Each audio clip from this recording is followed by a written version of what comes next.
Yang pertama, saya itu ketika menyatakan menantang, itu karena menjawab tantangan. Saya enggak pernah, ini mulanya begini. Prof Mahfud mundur, Prof Yusril ya.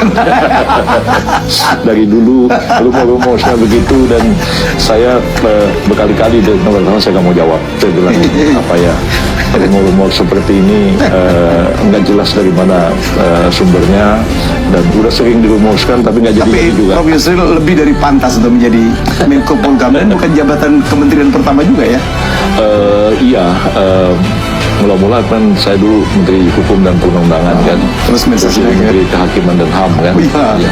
Terus baru Mensesnek, jadi udah. Alasan Yusril Iza Mahendra layak gantikan Mahfud. Apa benar layak? Ini penjelasannya, gengs.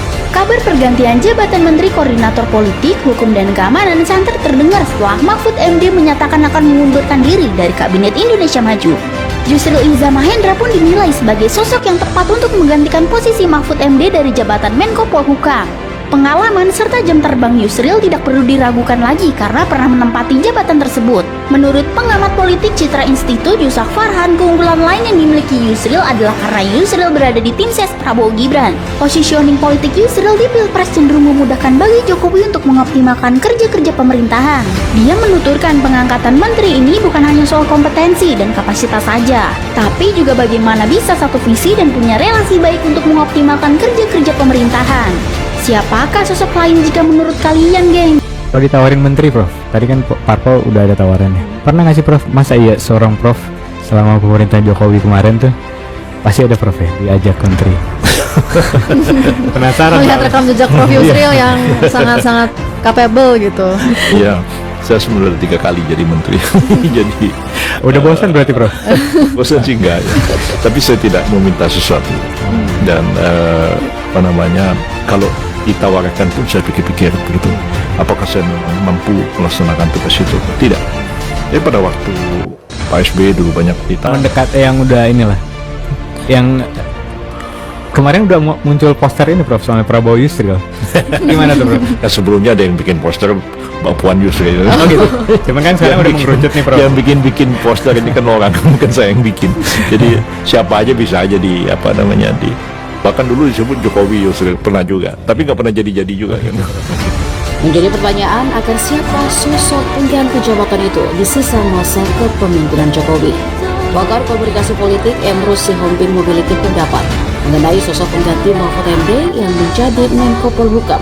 Kendati pemilihan dan pengangkatan menteri merupakan hak prerogatif Presiden. Kata Emrus, pejabat Menko Polhukam selanjutnya harusnya seorang profesional atau bukan dari kalangan partai politik. Namun jika terpaksa dari golongan parpol, ia mengajukan beberapa nama.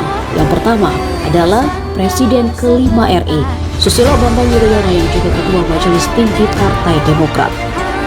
Emrus beranggapan SBY merupakan sosok yang ideal menjadi Menko Polhukam selanjutnya. Kemudian nama kedua yang diusulkan Emrus adalah Yusril Iza Mahendra. Menurutnya Yusril juga mumpuni dalam menangani permasalahan politik, hukum, dan keamanan. Selain sebagai pimpinan parpol, Yusril disebutnya berpengalaman untuk masalah Suara Pak Mahfud.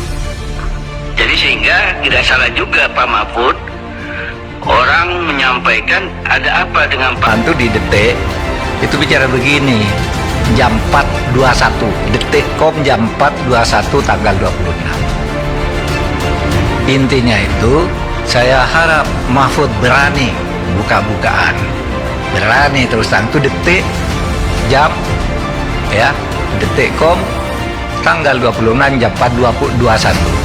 Nah, saya menjawabnya jam 7. Bismillah, saya datang, kan gitu. Jadi bukan saya yang nantang, saya yang ditantang. Ya saya jawab.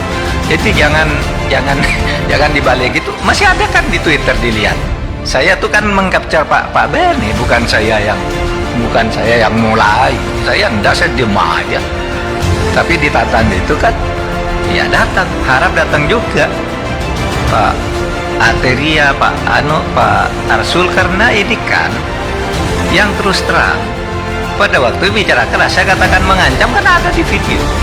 Saya ingatkan, Ketua PPATK ini berlaku bagi Menteri, bagi Menko. Ancaman hukumannya 4 tahun. Kenapa?